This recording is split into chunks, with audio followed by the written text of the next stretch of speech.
Should Indiana have a law excusing breastfeeding moms from serving jury duty? Wait until you see the story tonight that our Jenny Runovich found, featuring a woman from McCordsville who faced that very issue. Happy to have you with you on this Monday evening. I'll get it started here in a few minutes. It is Monday, right after a Mother's Day. We're going to also talk about our big story tonight coming up on 13 News at 11 o'clock.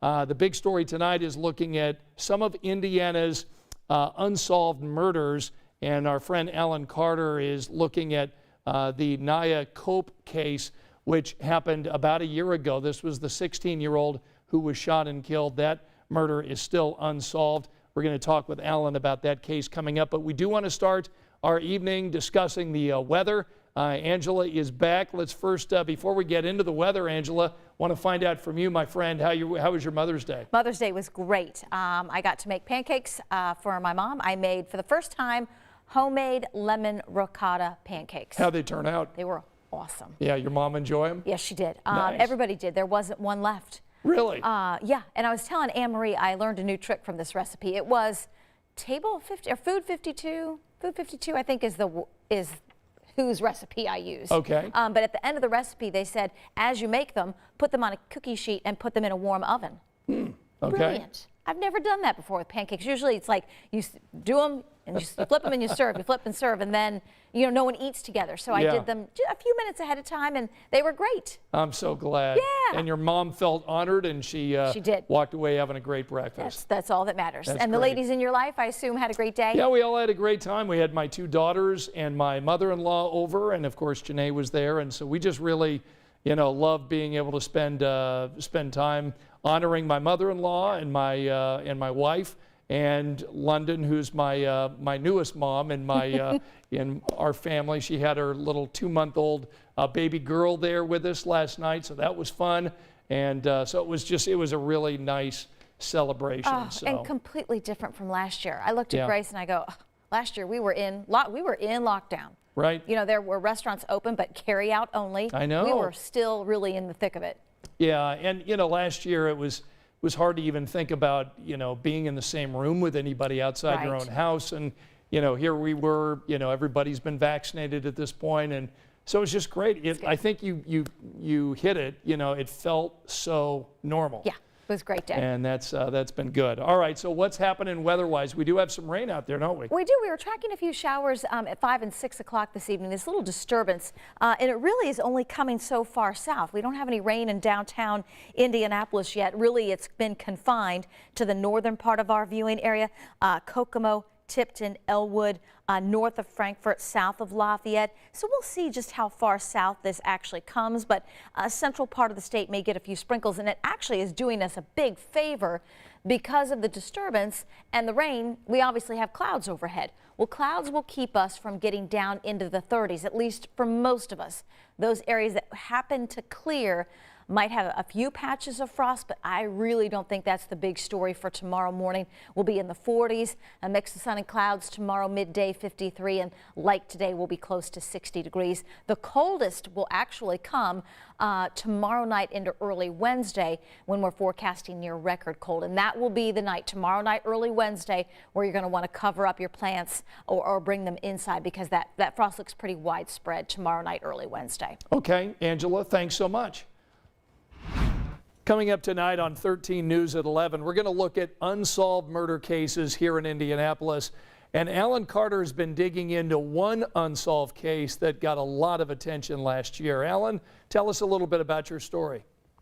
Well, yeah, it really is. These are heartbreaking situations for these families, Scott, right? You lose a loved one. The one thing that you have or that you're hoping for is some sort of closure, waiting for an arrest. And we do know that for a lot of people, those answers or that closure just does not come. I did talk to the family, the mother actually, of Nya Cope. If you remember, she was a 16-year-old who was killed. She was driving through the east side, actually in her mother's car. They were both in there when what appears to be random gunfire entered the vehicle, striking and killing the 16-year-old. It's been a year now since that happened, still no arrests in that case. You can imagine it's just been a very difficult situation for her mother. When I talked to her, I asked, does this get any easier over time? You hear that so much, that time heals all wounds. And she says, no, man, it still hurts. What are police telling you about their investigation in terms of trying to find who did this? Well, not much, but we do know that it has been a pretty difficult case because what we understand, at least from what police told us initially, is that this shooting occurred near a crowd of people. So they believe that within that crowd, the gunfire erupted, but there's not very many people that are talking about what happened. So it's been a difficult time pinpointing where exactly those shots came from. All right, Alan Carter, we will see you with tonight's big story coming up on 13 News at 11. Thanks for joining us tonight. Yep. And one other thing that we're going to take a look at as part of our big story coverage tonight, how many unsolved homicides are here in Indianapolis. We'll be tracking the numbers with IMPD and the FBI as you join us tonight for 13 News at 11 o'clock. All right, let's bring in Angela one more time to talk not only about this next story, which I think was a very interesting story that Jenny Runovich came up with today.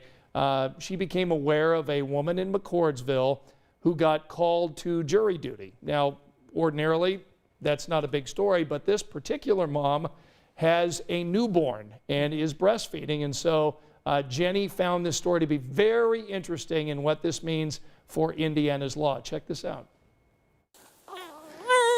Oh, not the fusty. Just weeks after welcoming baby Elizabeth into the world, Anna Friedman, now a stay-at-home mom of 3, got another special delivery in the mail, a summons for jury duty in Hancock County Court. I was in tears. How am I going to leave my newborn?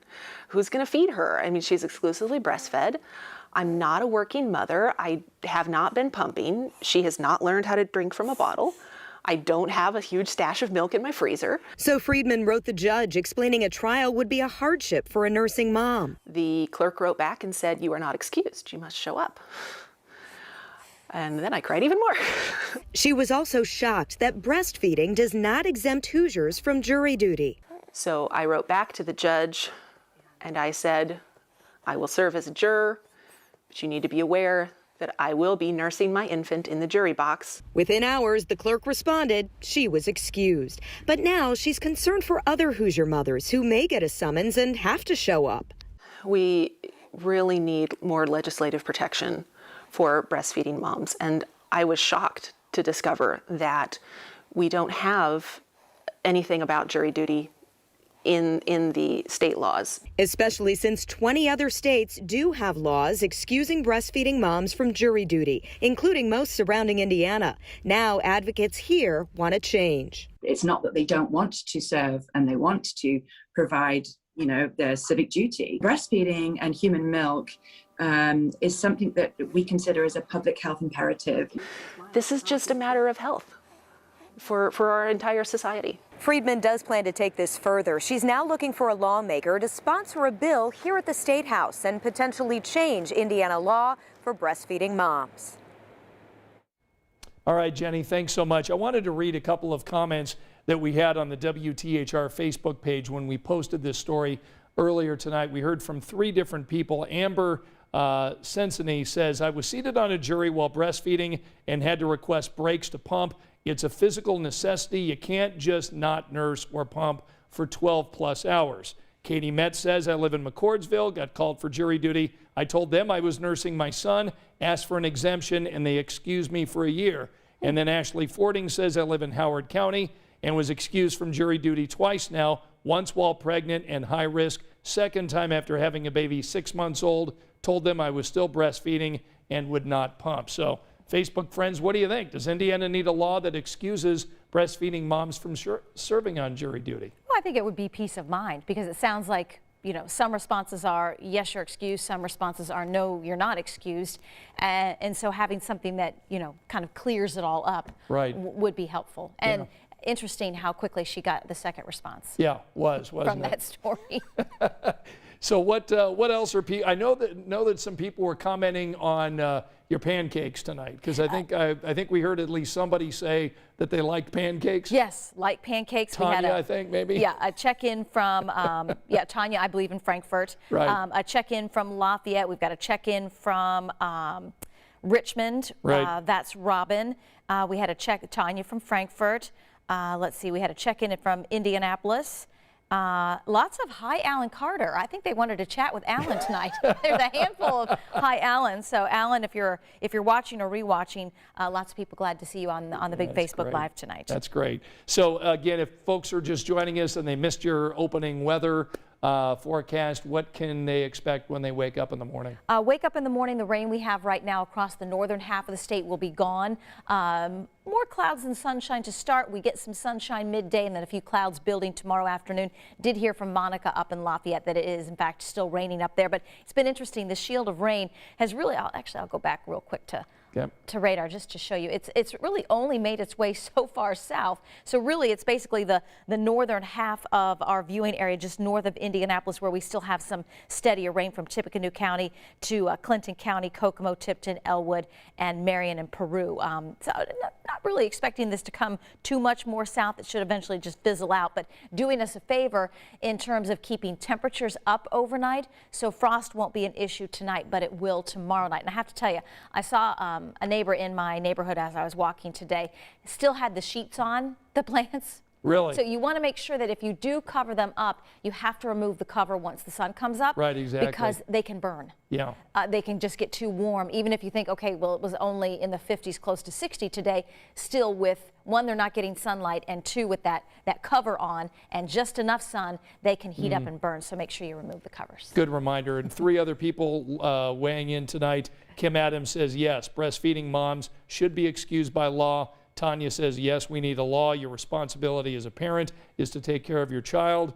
Sharon saying, we certainly do need to have a law to excuse nursing mothers from jury duty. And Glenn says, my favorite pancakes, blueberry. I like blueberry too. Do you do blueberry, or is it just the lemon? But I've cheated on blueberry using the box and just throwing blueberries in.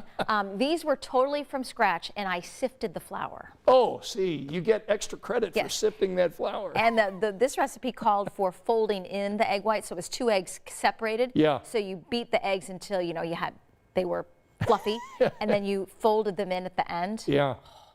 You realize you're going to have to put your recipe for these pancakes on the Facebook page. I will. So. It's either Food 52 or I think it's Food 52. Okay. So I borrowed their recipe. They sound great. And now all of a sudden our Facebook friends, they all want pancakes here at 10 o'clock at night. Breakfast for dinner. That's right. All right. Be sure to join us coming up on 13 News at 11. Angela will detail the 7-day forecast. Make sure you're all set. If you've got outdoor plans over the next few days, tell you the next chance for rain. And of course, our big story looking at all the unsolved murders across central Indiana. And our big story continues tonight at 11 o'clock. Hope you can join us. Thank you for joining us here on Facebook. We'll see you over on 13 News at 11. Good night.